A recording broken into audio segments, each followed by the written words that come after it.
Good morning વિદ્યાર્થી મિત્રો. ધોરણ 11 સાયન્સ આપણે સ્વાધ્યાય 1.3 પતી ગયું હતું અને આપણે એના પછીનો જે પોઈન્ટ છે ઘન પર થતી ક્રિયાઓ. આ શું છે? ઘન પર થતી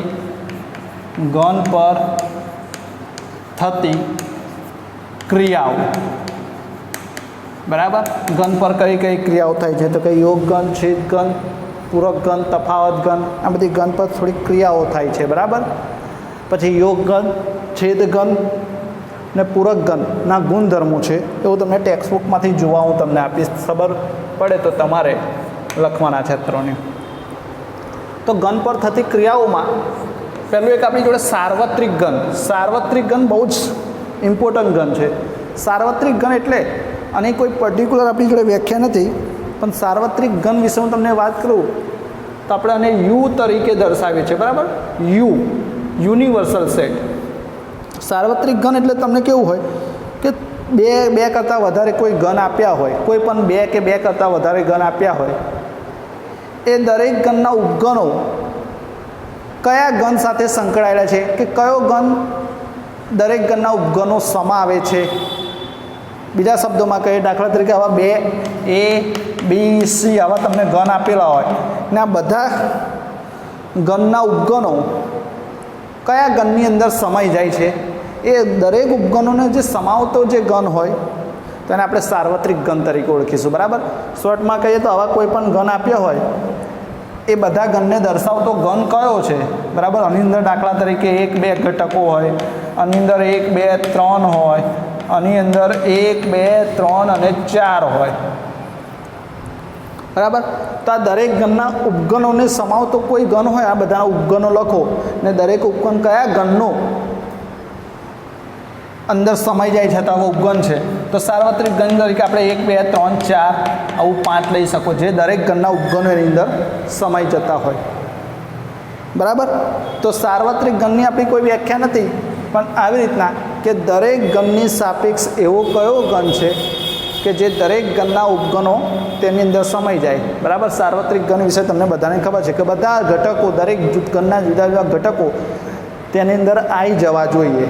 એને આપણે સાર્વત્રિક ઘન તરીકે લઈએ છીએ. બરાબર. એને આપણે યુ તરીકે લઈએ છીએ. બધા જ ઘન એની અંદર સમાઈ જવા જોઈએ, અથવા તો દરેક ઘનના ઉપગણો એની અંદર આવી જવા જોઈએ. બીજો છે યોગ ઘન. આ યુ તરીકે દર્શાવીશું. બરાબર. સાર્વત્રિક ઘનને.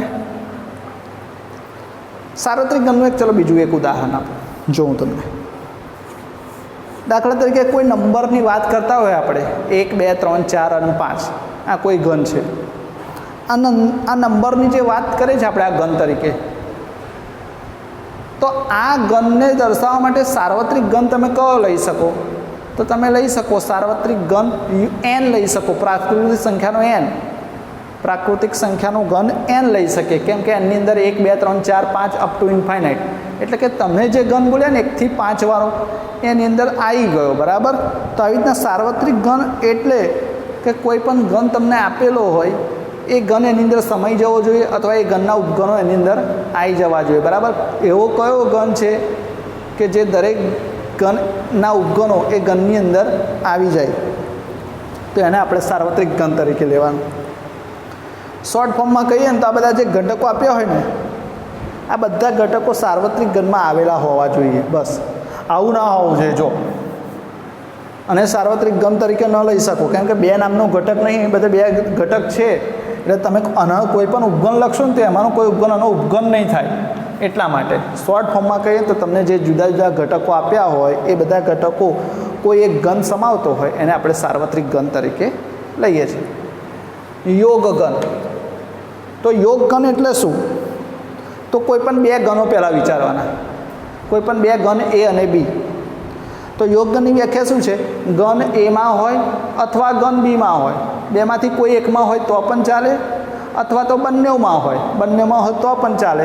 તો યોગ ઘન, એને યોગ ઘન કહેવાય. ઘન એમાં હોય અથવા ઘન બીમાં હોય અથવા બંનેમાં હોય તો એને આપણે યોગ ઘન કહે છે. જો ઉદાહરણથી સમજાવું. A = 1, 2 અને 3 છે ને B = 2 3 અને 4 છે તો આનો મારે યોગ ઘન શોધવો છે. યોગ ઘનને સંકેતમાં આ રીતે દર્શાવાય એ યોગ બી. સંકેત છે એનો, આ શું છે? સંકેત છે. આ એનો સંકેત છે એ યોગ બી.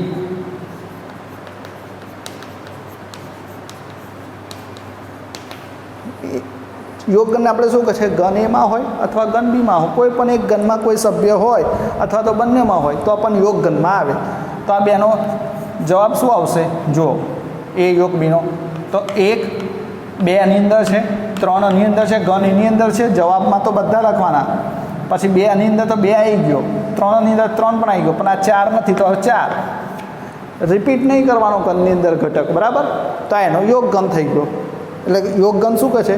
ઘન એમાં હોય અથવા ઘન બીમાં હોય અથવા તો બંનેમાં હોય તો પણ સભ્ય આવે, પણ રિપીટ નહીં કરવાનું. બરાબર? એટલે આની અંદર જો કોઈ શબ્દ ઇમ્પોર્ટન્ટ હોય તો અથવા યોગ ઘન માટે. બરાબર? એનો ગુણધર્મની રીતે આપણે જરૂર પડશે તો લખાઈશ x બિલોંગ્સ ટુ a અથવા x બિલોંગ્સ ટુ b. આ એનો ગુણધર્મની રીત કહેવાય. છેદઘન, આ બધી ક્રિયાઓ ઇઝી છે એટલા માટે હું બહુ ડીપની અંદર મેં સમજાવતો નથી. બરાબર? એના ગુણધર્મો ઇમ્પોર્ટન્ટ છે. ગુણધર્મો તમને હું ટેક્સ્ટબુકમાંથી જોવા આપીશ એક ફેર. હવે છેદઘન. છેદઘન એટલે શું? છેદઘનનો સિમ્બોલ આ રીતે છે, જો સંકેત. આ ઘન પર બધી થતી ક્રિયાઓ છે. આ શું છે? ઘન પર થતી ક્રિયાઓ છે કે ઘન પર કઈ કઈ ક્રિયાઓ થાય. છેદઘન એ છેદ બી અને કહેવાય એ યોગ બી અને કહેવાય સાર્વત્રિક ઘન. તો છેદઘન શું કહે છે? કોઈ પણ 2 ઘન આપેલા હોય ને એ બંને ઘનમાં કોઈ કોમન ઘટક હોય ને, સામાન્ય ઘટક, એ જ છેદઘનની અંદર આવે. બંને ઘનમાં હોવો જોઈએ એ જ ઘટક છેદઘનમાં આવે. બસ. તો જો એની વ્યાખ્યા શું છે? ઘન એ અને ઘન બી બંનેમાં હોય તો એને કહેવાય છેદઘન. તો જો આ જ જુઓ, આ જ ઉદાહરણ a = 1 2 3 b = 2 3 4. તો છેદઘન શું થશે આનો? 2 આની અંદર રહી છે, આની અંદર રહી છે, 3 આની અંદર રહી છે, આની અંદર રહી છે. તો આના છેદઘનમાં 2 જ ઘટકો આવશે. પતી ગયું. બંનેમાં હોય ને એનો મતલબ કે કોમન સામાન્ય ઘટકો જે હોય ને એ જ લેવાના. યોગ ઘનમાં શું? કોઈ એક ઘનમાં હોય તો પણ લેવાય, બંનેમાં હોય તો પણ લેવાય. રિપીટ નહીં કરવાનું. બસ. તો આ છેદઘન થઈ ગયો. છેદઘનની અંદર શું કયો શબ્દ છે? અને. આ ખાસ યાદ રાખવાનું. બંનેમાં. બરાબર? તો આ છેદઘન છે. અને ગુણધર્મની રીતે લખવાનું તો કઈ રીતના લખાય? x belongs to a and x belongs to b. બતાવીશ ગુણધર્મની રીત. બરાબર? એ થોડી જ આપણે આવશે ત્યારે હું બતાવી દઈશ છેદઘન. હવે એક આ બહુ ઇમ્પોર્ટન્ટ ઘન છે, તફાવત ઘન. તફાવત ઘન એને આ રીતે દર્શાવાય a - b. એને સંકેતમાં દર્શાવવો હોય ને તો અહીંયા જ લખું છું, જો a - b. આ બહુ ઇમ્પોર્ટન્ટ ઘન છે, તફાવત ઘન. તેની વ્યાખ્યા આપણે પહેલી જોઈએ. ઘન બીમાં ન હોય તેવા ઘન એના ઘટકોથી બનતા ઘનને તફાવત ઘન કહેવાય. આ વ્યાખ્યા વાંચીને તો આપણને ખબર જ ના પડે. એનું એક ઉદાહરણ લઉં, જો એટલે તમને ખબર પડી જશે. મારે a અને bનો તફાવત ઘન એટલે કે a - b શોધવો છે. તો જો 1 2 3 અને 4. b તરીકે તમને 3 4 5 અને 6 આ આપેલા છે. બરાબર? તો a - b શોધવો હોય ને તમારે a - b તો કેવી રીતના સ્ટાર્ટ કરવાનું? અહીંયા આગળ જોજો બધા. અહીં તમને a - bમાં a પહેલાં પર છે તો અહીં તમારે a પહેલો જ પસંદ કરવાનો. અહીંથી સ્ટાર્ટ કરવાનું. 1 આની અંદર છે, ઘન બીની અંદર નથી તો જવાબમાં આવે. ખબર પડી? જે પહેલું હોય એને પકડવાનું અને એના ઘટકોને પહેલાં પકડવાના. 1 તો ઘન બીની અંદર છે, નથી તો જવાબમાં આવે. 2 ઘન બીની અંદર છે, નથી તો જવાબમાં આવે. 3 તો ઘન બીમાં છે તો જવાબમાં ન આવે, કોમન હોય એ ન આવે. 4 ઘન બીમાં છે, જવાબમાં ના આવે.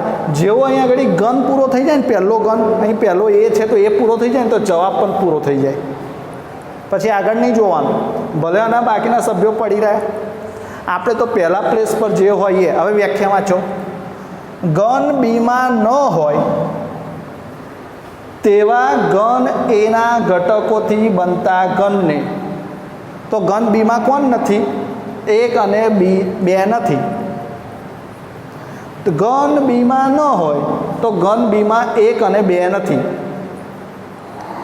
તેવા ઘન એના ઘટકોથી બનતા ઘનને, તો જોઈ લો ઘન એના ઘટકો 1 2 3 4 છે, એમાંનો એક અને બે નથી. એવા ઘટકોથી બનતા ઘનને તફાવત ઘન કહેવાય, બરાબર. અને બી એ માઇનસ બી કહેવાય. બધા જ બી માઇનસ એ શોધજો. બધા જ શું શોધવાનું છે? બી માઇનસ એ શોધવાનો છે, બરાબર બધાએ. ચલો હવે એક આ પૂરક ઘન, એક બીજો એક આવે છે પૂરક ઘન. એને સંકેતમાં છે ને, સંકેતમાં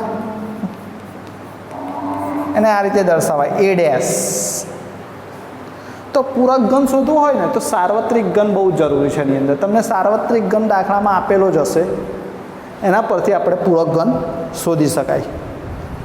તો તમને કોઈ પણ ઘન આપ્યો હોય ને તો જો શું કહે છે, ઘન એમાં ન હોય તેવા યુના તમામ ઘટકોથી બનતા ઘનને એનો પૂરક ઘન કહે છે. તેને સંકેતમાં એ ડેશ વડે દર્શાવાય. દાખલા તરીકે હું બતાવું. જો આ ઘન એ તરીકે તમને આટલો આપ્યો છે, ઘન એ તરીકે તમને 1 2 3 4 આપ્યો છે. આ ઘન એના સંદર્ભમાં તમે સાર્વત્રિક ઘન કયો લઈ શકો? સાર્વત્રિક ઘન એટલે એવો કયો ઘન છે જે આ ઘનને સમાઈ લે, અથવા તો આ ઘનના દરેક ઉપગણ એ ઘનની અંદર એના ઉપગણો હોવા જોઈએ.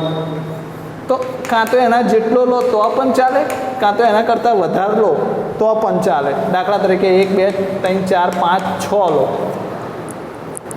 બરાબર.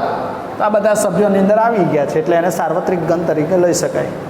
હવે મારે ઘન એનો પૂરક ઘન શોધવો છે, એ ડેશ શોધવો છે. તો એ ડેશ શું કહે છે? જો ઘન એમાં ન હોય તેવા યુના તમામ ઘટકોથી બનતા ઘનને, ઘન એમાં ના હોય.